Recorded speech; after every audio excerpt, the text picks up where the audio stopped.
जो अभी मामला चल रहा है सिख और पहाड़ियों का, एक तरीके से जो बीच में मतभेद कंट्रोवर्सी चल रही है, और इस पे कई पॉलिटिकल लीडर्स हैं जैसे आशीष नेगी जी हैं, वो बात कर रहे हैं गढ़वाल राइफल्स के कंट्रीब्यूशन की, जो एक कुछ हलचल पैदा कर रही है कि जो पहाड़ियों पे गढ़वाल राइफल्स पे सवाल उठाया जा रहा है और ऑपरेशन ब्लू स्टार की बात हो रही है। इसमें आपकी टिप्पणी क्या है? देखो, कई बार क्या होता है, कुछ ना जो इश्यूज जो सेंसिटिव होते हैं उस पर तो समझ करके पहले तो बात करनी चाहिए। और जहाँ तक बात है फौज के इन्वॉल्वमेंट की, रेजिमेंटल इन्वॉल्वमेंट की, वो तो कोई समझदार आदमी होगा, जो जानकार होगा, उसी को बोलना चाहिए। ये जो वर्ड होते हैं ना कि भारतीय सेना, गढ़वाल राइफल, ये चीज़ें करी हैं, और उसके बाद में एक बड़ी टूट जो फैल जाती है, उसका इन लोगों को एहसास नहीं होता है। ये किसी मकसद से करते हैं ये मेरे को नहीं पता, लेकिन इनकी बोलने की वजह से बहुत बड़े नुकसान हो जाते हैं। मैं कोट करना चाहूँगा, अगर दो कम्युनिटी की बात हो रही है, उत्तराखंड की कम्युनिटी जिसे बोलूँगा गढ़वाली और कुमाऊनी, और दूसरी सिख कम्युनिटी जो कि पंजाब। पता, पंजाब और उत्तराखंड की पहले तो टेरेन बनावट देखो, ये दो छोटे छोटे वो राज्य हैं जो आज देश के लिए सबसे बड़े दुश्मनों के खिलाफ खड़े हुए हैं।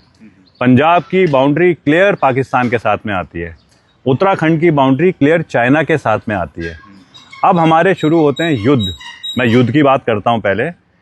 भारतीय सेना ने जितने भी युद्ध लड़े हैं, हर युद्ध में भारतीय सेना ने दुश्मन को हराया है बुरी तरह से, लेकिन एक युद्ध में भारतीय सेना ने बहुत नुकसान भी पाया है।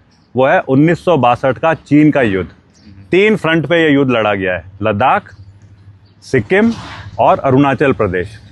अरुणाचल प्रदेश में इस युद्ध में लड़ते हुए गढ़वाल राइफल्स के 4 गढ़वाल राइफल के राइफलमैन जसवंत सिंह ने सर्वोच्च बलिदान देकर के चीनियों को भगाया। सिक्किम फ्रंट में सिख रेजिमेंट के हरवंश बाबा ने सर्वोच्च बलिदान देकर के चीनियों को भगाया, परमवीर चक्र मिला। उसके बाद में आ गया रिजांगला जो कि लद्दाख फ्रंट। 13 कुमाऊं के मेजर शैतान सिंह ने युद्ध लड़ करके सर्वोच्च बलिदान दे करके और चीनियों को बर्बाद करा। यार, सेना की बात हो रही है, दुश्मन से लड़ रहे हैं कौन? गढ़वाली, कुमाऊनी और सिख। इनको बोला जाता है सेना में मार्शियल कॉम, मार्शियल रेस। इसलिए बोला जाता है क्योंकि इनके अंदर ना फाइटिंग इंस्टिंक्ट बहुत ज़्यादा है। उत्तराखंड की बनावट होती है। उत्तराखंड जब शुरू हुआ तो उत्तराखंड आंदोलन शुरू हुआ।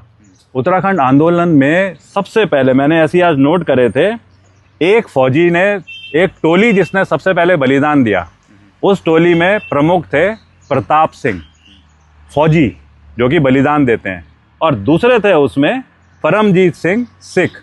वहाँ से शुरू होता है उत्तराखंड आंदोलन, जिससे आज हम एक फ्री उत्तराखंड में बैठ रहे हैं। इस उत्तराखंड आंदोलन से पहले जब अंग्रेजों का राज था तो सबसे ज़्यादा ब्रिटिशर्स ने जो मैसेकर करा है ना, सबसे फेमस मैसेकर, उसका नाम है जलियांवाला बाग।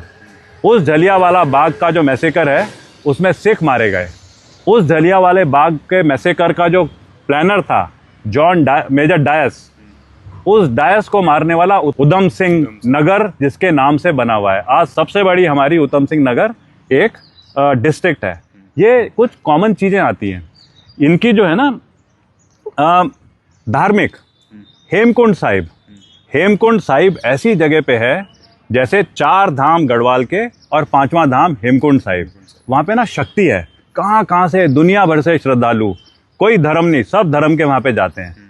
सिखों का सबसे ऊंचा गुरुद्वारा है उसमें, लेकिन सबसे पहला जो ग्रंथी है वो वहीं पे जो नीचे गांव है अपना ब्योंडार गांव का नंदा सिंह जी, वो वहाँ के सबसे पहले ग्रंथी हैं जो कि गढ़वाली थे। उस जगह पे जब सिख रेजिमेंट बहुत ज़्यादा चर्चित मानी जाती है गढ़वाल रेजिमेंट की तरह, तो सिख रेजिमेंट और गढ़वाल राइफल में एक चीज़ कॉमन है, इसमें ना प्योर ट्रूप्स हैं। सिख रेजिमेंट में प्योर सिख हैं, गढ़वाल राइफल्स में प्योर गढ़वाली हैं। लेकिन जैसे इंडियन आर्मी बीच बीच में ना अपनी काबिलियत बढ़ाने के लिए कुछ ट्रायल करती है, तो इंडियन आर्मी ने 80 के दशक में एक ट्रायल करा, हर रेजिमेंट का एक पलटन को मिक्स करा जाएगा। तो सिख रेजिमेंट की एक पलटन को मिक्स करा गया, उसमें एक कंपनी मिक्स आई। सारे सिख होते हैं लेकिन एक कंपनी नॉन सिख की रही। पता है, किसी को पता भी नहीं होगा, वो नॉन सिख कंपनी जो थी वो प्योर गढ़वालियों की थी। तो मतलब ये एक ऐसी अलग सी वाली फीलिंग, स्ट्रॉन्ग फीलिंग लेके आती है कि जब हम इंडियन मिलिट्री एकेडमी के सामने से निकलते हैं तो दीवार पे ना एक तरफ लिखा है बोल बद्री विशाल लाल की जय, रोंगटे खड़े होते हैं यार।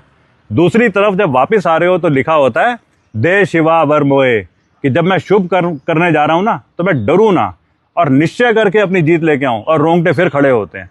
तो मतलब अगर इन चीज़ों को कोई समझ पाएगा तब जा करके उसे अच्छी चीज़ आएगी समझ में। मेरे लिए तो कितनी बड़ी किस्मत की बात है। ये देखो, ये मेरे यूथ फाउंडेशन का डिस्प्ले है। मैं गढ़वाल राइफल से हूँ, ये गढ़वाल राइफल का फ्लैग है। मेरी रेजिमेंट जो है जिस एरिया से आती है वहाँ पे ये कुमाऊँ रेजिमेंट हो गई। मैं जिस आदमी की वजह से बना हूँ, मेरे पिताजी वो एक सिपाही भर्ती हुए थे इंडियन आर्मी में, वो थी गढ़वाल राइफल। लेकिन उसके बाद ना वो ऑफिसर बने, और जब ऑफिसर बने तो भारतीय सेना की सबसे तगड़ी रेजिमेंट में गए, सबसे तगड़ी पलटन में गए। उसे बोलते हैं 6 सिख, सिखों की पलटन। आज मैं वो सिख रेजिमेंट का ये लगा के चलता हूँ। ये जो फ्लैग है ये यूथ फाउंडेशन का है। इसमें ना गढ़वाली, कुमाऊनी, सिख सब ट्रेनिंग करते हैं। मेरे कैंप से ट्रेन होकर के खालसे इंडियन आर्मी में जा रखे हैं।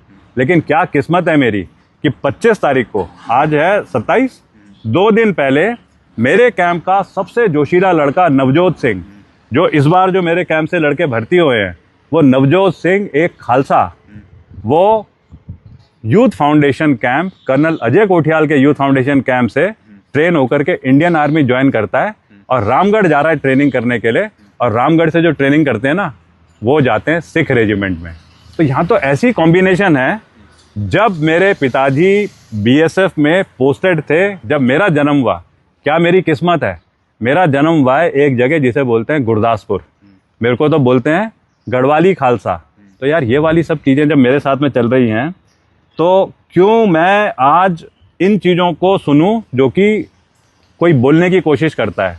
जब ना उत्तराखंड बना तो उत्तराखंड के पहले गवर्नर थे सुरजीत सिंह बरनाला साहब। यार क्या ऐसी अजीब बात क्या है, आज हम उत्तराखंड में हैं। आज भी उत्तराखंड के जो गवर्नर हैं वो हैं लेफ्टिनेंट जनरल गुरमीत सिंह, दोनों के दोनों खालसा।